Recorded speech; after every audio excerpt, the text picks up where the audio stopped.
Mixing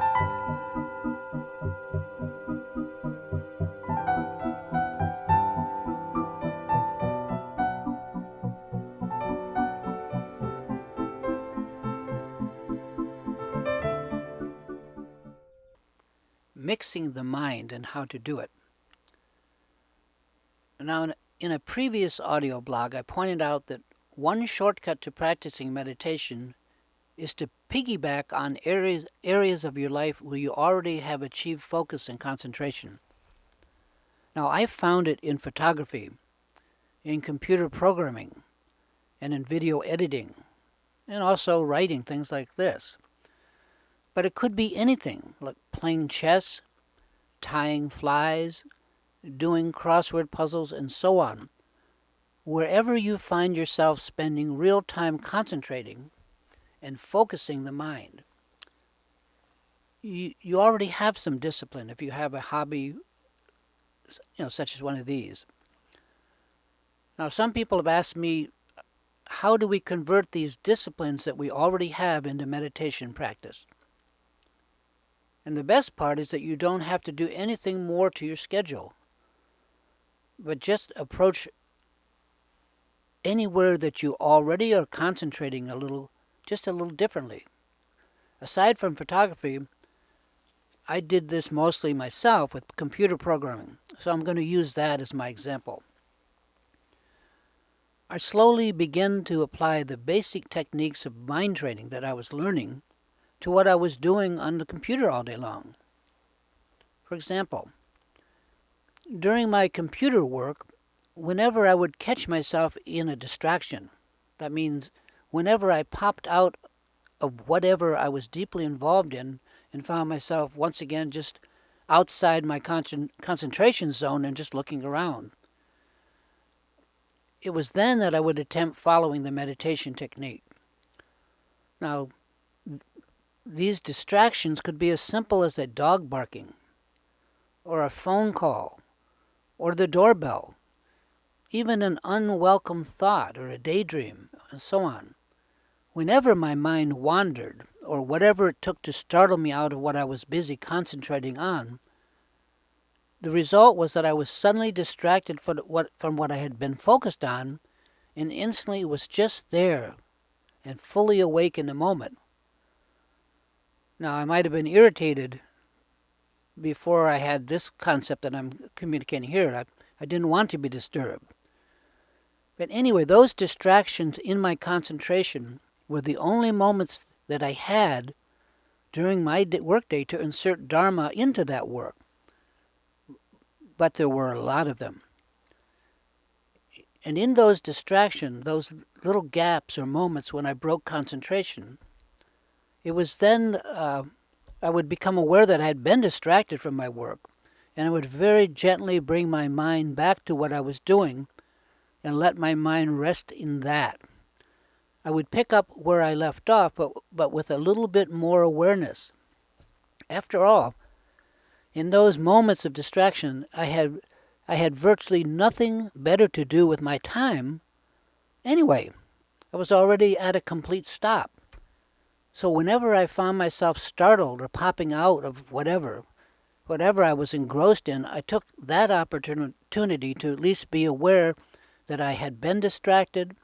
I would bring my mind back to the task at hand and just let my mind rest in that awareness for a moment, just in that openness and gap, and then go back to work. And gradually I became more mindful of what I was concentrating on and slowly build a habit of being more aware. Those moments of letting the mind rest that came after a distraction were short.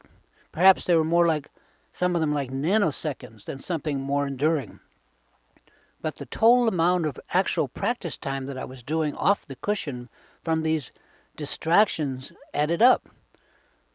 Pretty soon I was logging more total time off the cushion, doing off-the-cushion meditation than I had been able to practice at any other times in my day, including those times spent on the cushion.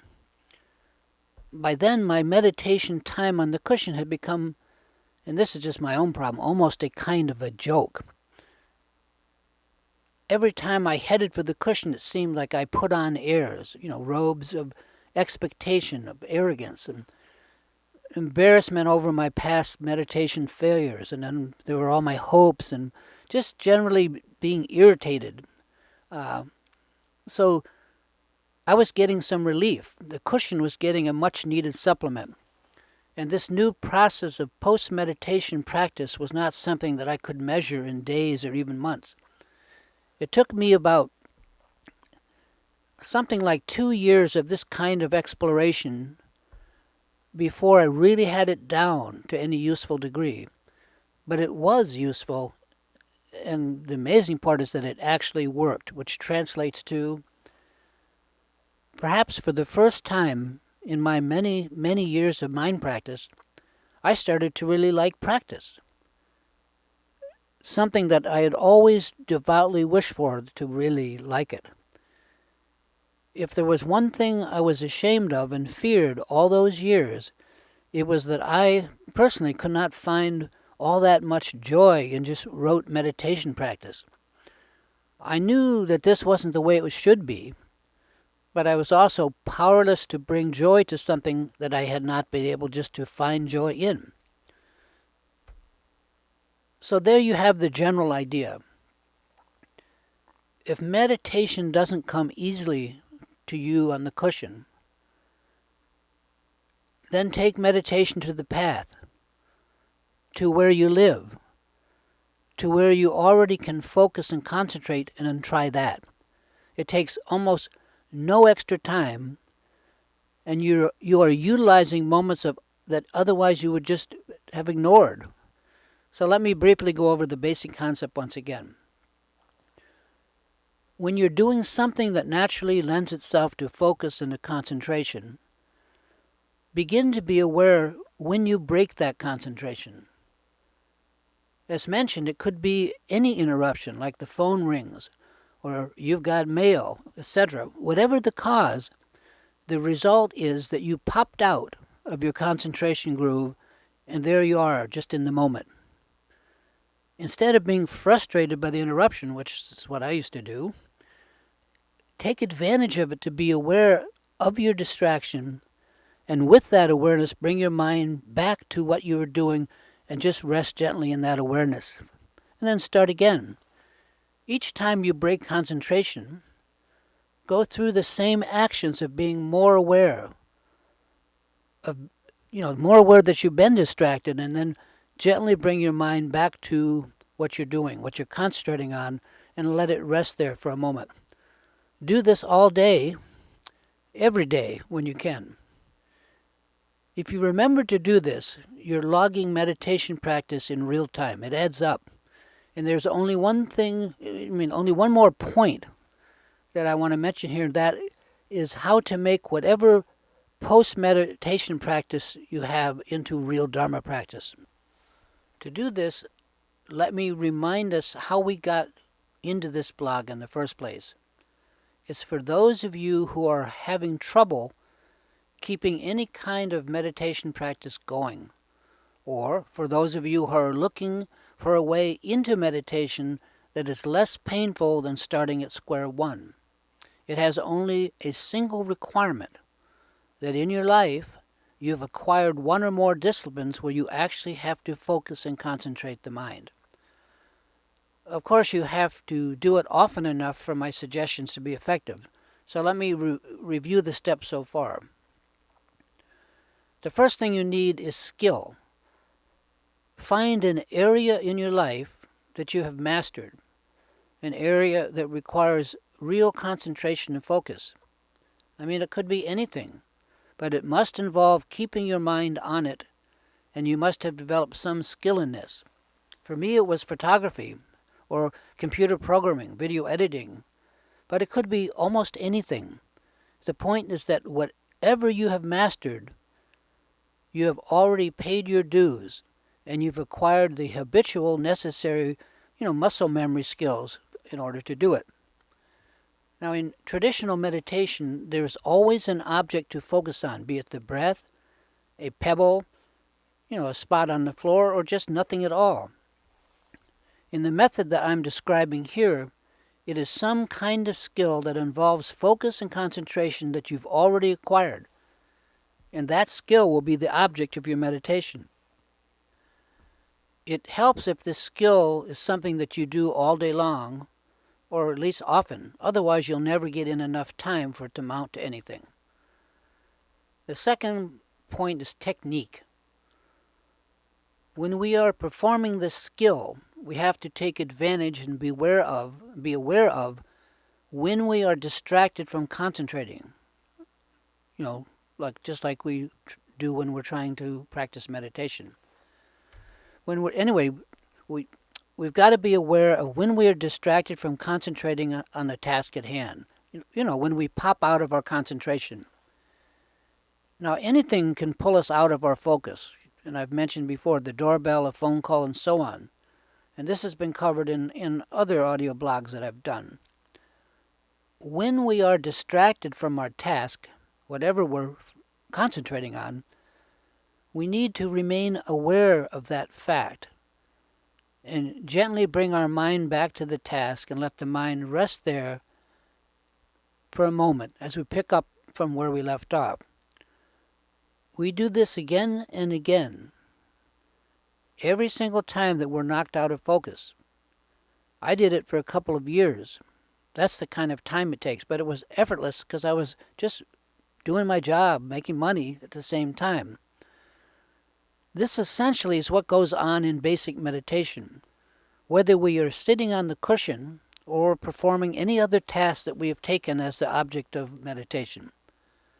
The only step missing now is to somehow accrue some spiritual credit for our investment of time and energy. And this is very important. It's also relatively easy to do. And this is what we call, dedication or aspiration and dedication. So it remains for us to dedicate the merit of our every practice session or our work session, and it's very simple to do. Now, first of all, we should look at what is merit. Merit is whatever that is positive that we manage to accrue from the task that we set our mind to. When we sit on the cushion and meditate, it's whatever value or goodness we manage to generate. We could call it awareness by our meditation session. And I have never read that any action, any object of meditation, if done with the right intention and spirit, will not produce some merit.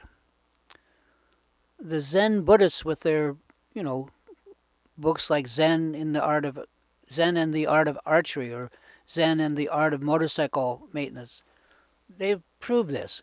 It may be that the merit that I produce from my practice is very, very small, but even that tiny amount can be dedicated. My point is that if we do any task with the right intent, some merit will accrue. And merit is non-denominational, meaning whether you are a Buddhist, a Christian, a Muslim, or whatever, your merit can be dedicated. So how do we dedicate the merit? I can't say for other spiritual disciplines, but I'll show here how the Buddhists dedicate merit, and then you can take it from there. For example, we might, with as pure intent as we are, say to ourselves something like this: I dedicate the merit of this work, or I dedicate the merit of this practice, however small it may be, to all the Buddhas and Bodhisattvas, that they may benefit all sentient beings and bring each of them to greater awareness. End quote. Of course, you can vary the words, make them up infinitely, but the intent should be to benefit all beings and to help them become more aware. Of course, you can use your own religion, dedicated to the saints, etc. You are taking what otherwise could be an ordinary activity and by dedication putting it to better use. So, in closing, let me share a little personal story with you. When I first started meditating, I didn't even have a cushion to sit on. Then my teacher, my Dharma teacher, Tibetan Buddhist named Khenpo Kata Rinpoche, he's still my teacher today, 30 years later, gave my wife and I a small statue of the Buddha that he had blessed. I placed it in front of where I sat, and that became a little shrine. It meant a lot to me back then. I had, nothing. And as the years rolled by, my meditation area, the place where I sat, got fancier and fancier. So today I have a big collection with a little cushion on top, plus all my favorite Buddhist statues. I even have some hand-painted tankas hanging on my wall, and on and on. So folks, I know how to set the stage and to even add a little ambiance. I have a candle, a lotus light, even a miniature spotlight that shines just on my Dharma text. In other words, I have all the trappings of a successful meditator. But over time, my meditation area has collected more than just copper and brass. It is also now infested with my expectations, my hopes, as well as all of my fears, and you name it, anything connected to meditation. Sometimes it gets so bad that I can feel myself taking on airs the moment I approach the cushion. Something like Michael the meditator has entered the building. This does not in any way help my meditation. And my point is that while formal meditation on the cushion is important, if there are ways to muck it up, I'm going to find them. Sometimes, in addition to your practice on a cushion, using the same meditation technique, try some off-the-cushion post-meditation practice. You may find that this off-cushion meditation has less baggage connected to it because you've already learned how to focus and concentrate on whatever object or task you have in mind. And it's very important that you don't forget to dedicate the merit. I've got whole audio blogs just on that, which are worth listening to. The above described method is the one that I've used. I was surprised at how many tasks in my life I could incorporate as some form of Dharma practice. And like a pebble that's dropped into a still pond, the circles of Dharma practice grow. And the amount of practice time I'm able to do this way is way beyond what my on-the-cushion practice schedule will allow. There you have it.